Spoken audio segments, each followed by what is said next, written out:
Herkese selamlar arkadaşlar. Arkadaşlar bugün aslında öğrenci işleriyle ilgili konuşmaya çalışacağız. Sizleri bilgilendirmeye çalışacağız. Çok arkadaşımız nelere ihtiyaç olduğunu ve nasıl kayıt olması gerektiğini bilmediği için, gelirken de eksik belgelerle geldiği için. Şimdi İhlas Bey yanımızda, bizim öğrenci işleriyle uğraşan arkadaşımız. Sağ olsun, yardımlarından dolayı çok teşekkür ediyoruz kendisine. Şu anda kendisinden dinleyelim. Transkript nedir? Diploma denkliği nedir? Nasıl gelinir? Nasıl burada kayıt olunur üniversiteye? Bir kendisinden dinleyelim bakalım nedir? Umarım sizlere de yararlı bir video olur. Türkmenistan'dan veya yurt dışından gelen bir öğrenci ne yapması gerekiyor? Oradan çıkmadan veya çıktıktan sonra nasıl gelebilir? Nasıl gelip burada öğrenci olur? Herkese merhaba. Şimdi öncelikle öğrenci olarak gelmek için temel gerekli olan belgeler lazım. Lise diploması, transkript belgesi ve Zagram pasaport, yani en öncelikli belgeler bunlar. Bunlar Türkçe tercüme yapılacak. Yani tercüme yapıldıktan sonra Türk konsolosluklarından onaylatılması gerekiyor. Türk konsolosluğundan orada onaylatıldığında ve ayrıyeten denklik belge veriyor.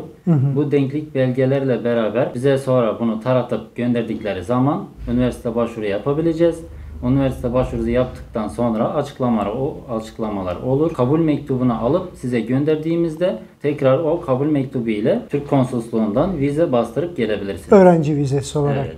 Aslında bunlar ülkeden çıkmadan yapılabilecek şeyler. Evet. Değil mi? Ülkeden çıkmadan yapılması gereken şeyler aslında bu. Normal öğrenci vizesiyle gelmek için. Transkripti açar mısın? Transkript nedir? Transkript, yani bizim Türk dilde söylediğimizde yani 3 yıllık baha. Yani son 3 yıllık. Yani okulu okuduğu en son 3 yılın not dökümü oluyor. Tamam. Bunu Türkçesi transkript deniyor. Bizim orada söylediğinde Türkmence'de 3 yıllık baha, son 3 yıllık bahamız diyoruz. Onun belgesini okula gittiğinizde kendi okulunuzdan alabilirsiniz veya kendiniz eğer yurt dışındaysanız veya Türkiye'deyseniz sizin yakınlarınız sizin adınıza onu okulunuzdan alabilir. Onların işte transkript diyoruz. Bunun işte tercümesi ile beraber diğer belgeleri de gönderdiğiniz zaman taratıp başvuruları yapabileceğiz. Şimdi Türkmenler olarak konuşuyorum. Hani Türkmen bir vatandaş Türkiye'dedir. Hiçbir belgesi yok yanında. Diploması yok, bakası yok. Pasaportu var bir tek yanında ama burada öğrenci olmak istiyor. Buradan kendi ailesini aradığında benim belgeleri oradan toplayın, bana gönderin dediğinde ne yapması gerekiyor? Nasıl bir yol işlemesi gerekiyor? Hani aslında belgesiz gelmiş buraya ama öğrenci olmak istiyor. Ne yapabilir? Ne yapması gerekiyor? Tamam. Bu konuda da yine de 2 yolu var. Öncelikle bunu yakınları, annesi veya babası aynı dediğim belgeleri orada hazırlayıp Türkçe tercüme yaptırıp ondan sonra Türk konsolosluğundan onaylatabilir. Buradan vekaletname gönderdiği zaman. Diyelim orada kimse uğraşacak kimsem yok. Bana burada Türkiye'den de yapabiliyor muyuz derseniz buradan Türkiye'den de yapabiliriz. Türkiye'den sadece o işte yakınlarınız okulunuzdan gidip transkripti, yani 3 yıllık bahanızı alıp bize taratıp gönderecek. Ondan sonra lise diplomanız orijinali eğer buradaysa yanınızdan fotokopisini çektiririz veya oradan fotokopisini taratıp alabiliriz. Ama bunu üniversite başvuru yaparken fotokopisi yeterli olacak ama şey yaparken üniversite kesin kaydı yaptırırken orijinallerini isteyecek üniversiteler. Şimdi bunları burada Türkçe tercüme yaptırıp yeminli tercümeden ve noterden tasdikini yaptırdıktan sonra Türkmenistan'ın konsolosluğundan bir de onaylatmamız gerekiyor bu belgeleri. Ondan sonra burada Milli Eğitim Bakanlığı'ndan denklik belgesini alabiliriz burada. Ve öylelikle de tekrar üniversite başvurusunu yapabiliriz. Yani o zaman ilk olarak eğer Türkmenistan'dan veya kendi ülkesinden çıkmamışsa o belgeleri toplayıp Türk konsolosluğunda onaylattırdığında denklik belgesini de aynı zamanda orada almış oluyor. Doğru mu anladım?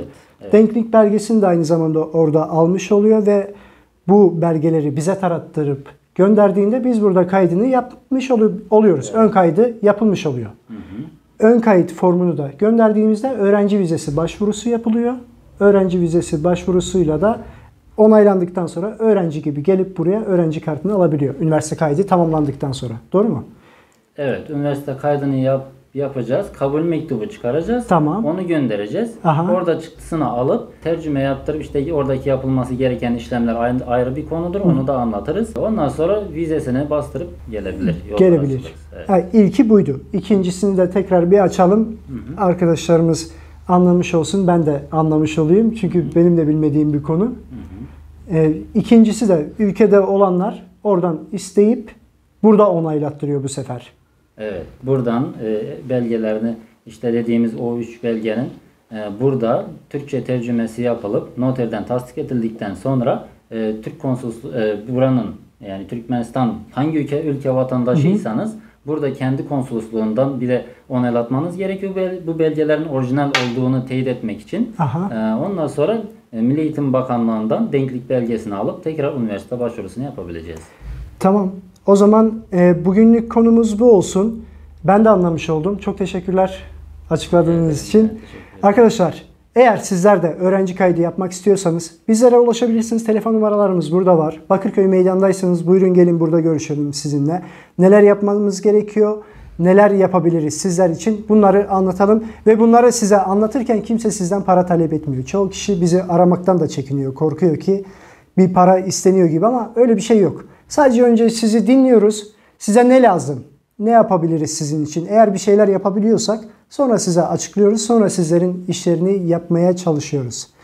Teşekkürler İhlas Bey geldiğin için, bizi aydınlattığın için ben de öğrenmiş oldum. Şimdilik bu kadar. Kanala abone olmayı, bildirimleri açmayı unutmayın. Kendinize iyi bakın. Yorumlarda sorularınızı yazın. Cevaplamaya çalışıyoruz hepsini. Ya yorum olarak ya da ki burada video çekerek. Görüşmek üzere. Hoşça kalın. Görüşmek üzere. Oh.